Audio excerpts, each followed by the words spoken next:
There's another guy, William Vollmann, that I reviewed his book of it was sort of like a best of reader. It's on Cosmoetica. I forget the name of the book, but there's William Vollmann, this kind of character who writes these 2 or 3 thousand pages apparently, and these excerpts.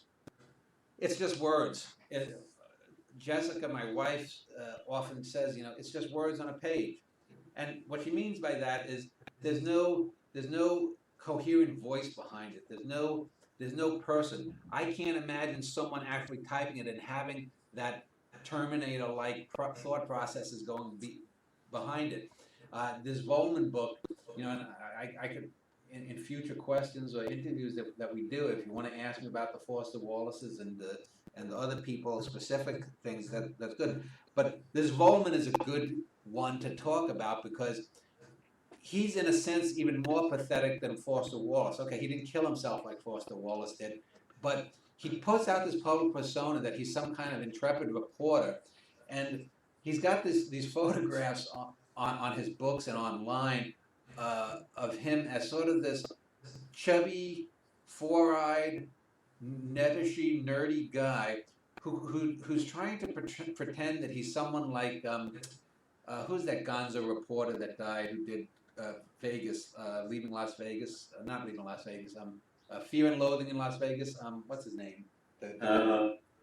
Um, but he poses as there's some badass reporter, and I remember in the book there's a segment where he's talking about prostitutes that he knows, and drug use and whatnot, and it's one of those things that I grew up. I guess the closest thing, just to anyone not ever having heard of me, I would say if you look at the child character of the Ray Liotta character in Goodfellas, that's similar to the kind of life and people that I knew at that similar age. So I knew all about these kinds of prostitutes and drug dealers and crooked cops and corrupt politicians from an early age.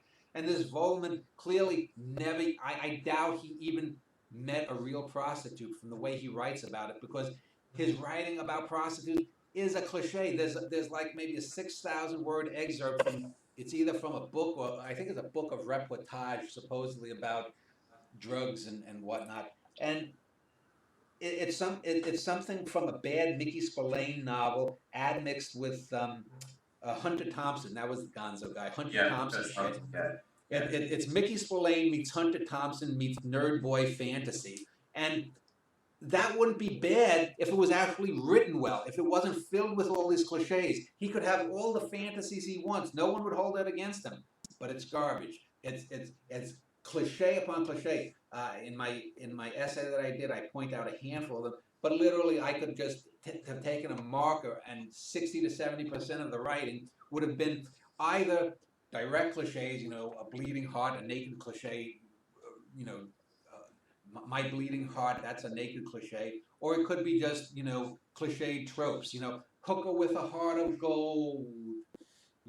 She left when her uncle Hubert beat her with a frying pan at 7, and her first boyfriend, Dougie J, fingered her, and it's like this, most process, it was like reading something from Linda Lovelace, the former porno actress from Deep Throat who became a born-again activist.